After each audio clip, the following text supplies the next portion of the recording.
আমরা স্ক্রিনে যে মেয়েটাকে দেখতেছি, এই মেয়েটা ক্লাস 8 এ লেখাপড়া করে। মানে দর্শক ক্লাস 8 এ লেখাপড়া করতেছে স্ক্রিনে থাকা মেয়েটা।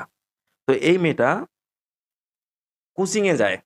তার কোচিং এ যে মাস্টার আছে, সেই মাস্টারকে তার ভালো লাগে। বিষয় বুঝছেন? মানে যার কাছে ক্লাস করতে যায়, যার কাছে পড়তে যায়, সেই মানুষটাকে এই মেয়েটার অনেক ভালো লাগে। তো এক পর্যায়ে এই মেয়েটা তার ওই স্যারকে বলে যে, "আপনাকে আমার খুব ভালো লাগছে। আপনাকে আমি বিয়ে করতে চাই বা আপনার সাথে আমি একটা সম্পর্ক করতে চাই।" এদিকে যে স্যারকে এই কথা বলল, সেই স্যার তখন তার ছাত্রীকে বলল যে, "আমিও আসলে তোমাকে পছন্দ করি। আমিও তোমাকে পছন্দ করি কিন্তু কখনো বলতে পারি নাই। যদি তুমি আমার বড় স্যারকে গিয়ে বলে দাও, এইজন্য তোমাকে আমি এর আগে বলি নাই।" তো ছাত্রীকে এই কথা বলার পরে ছাত্রী তো আরোই ফিদা হয়ে গেল। যে কি ব্যাপার? আমি স্যারকে মন থেকে ভালোবাসি এবং স্যারও গোপনে আমাকে ভালোবাসে। তো তখন কিন্তু বিষয়টা তাদের মধ্যেই থেকে গেছিল এবং তাদের মধ্যে কিন্তু একটা সম্পর্ক তৈরি হয়ে গেল।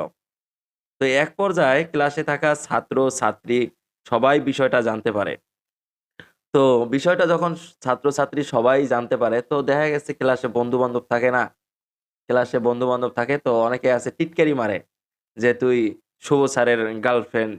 তো তাকে এভাবেই আরকি ক্লাসের বন্ধু-বান্ধব সবাই মিলে তাকে আরকি এভাবে করত, এই টিটকারি মারত যে, "তুই স্যারের সাথে প্রেম করিস।" মানে তার স্যারকে নিয়ে অনেক কথাবার্তা বলত। তো এক পর্যায়ে দেখা গেছে কি, সেই স্যার এই জিনিসটা আসলে পছন্দ করত না। স্যারে এই জিনিসটা পছন্দ করত না। তো এক পর্যায়ে দেখা গেছে তাদের সাথে সম্পর্ক নাই। সম্পর্ক শেষ হয়ে গেছে। সম্পর্ক যখন শেষ হয়ে গেল হঠাৎ করে একদিন স্যার আবার নিজে থেকেই এই যে ৮ম শ্রেণীর ক্লাস 8 এ লেখাপড়া করতেছে, এই মেয়েটার কাছে ফোন দেয়। ফোন দিয়ে বলে যে, "তুমি আমার সাথে দেখা করো।" তার স্যার যখন তার সাথে দেখা করতে চাইল তখন কিন্তু তিনি রাজি হয়ে গেলেন।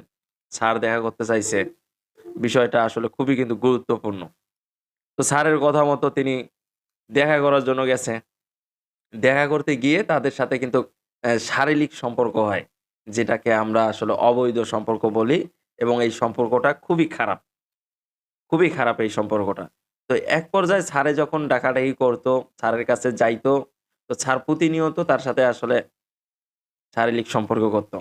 তো এখন কিন্তু ফুলের মধু খাওয়া শেষ, ভ্রমর কিন্তু চলেই যাবে এটাই স্বাভাবিক। তো এক পর্যায়ে এখন বর্তমান সময়ে ফুলের মধু এই মেয়েটার কিন্তু খাওয়া শেষ। ঠিক আছে? খাওয়া শেষ হওয়ার পরে ৮-৯ মাস হয়ে গেছে।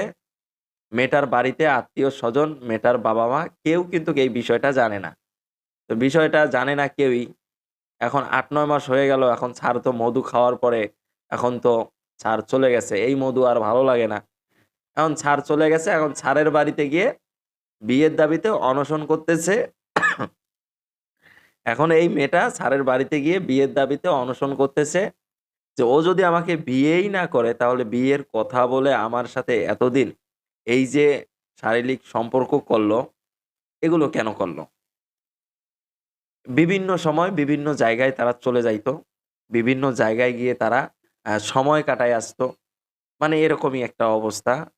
তো এখন সে ছেলের বাড়িতে গিয়ে বিয়ের দাবিতে অনশন করতেছে। আপনারা যদি কিছু বলতে চান, সেটা কমেন্টে বলে যাবেন।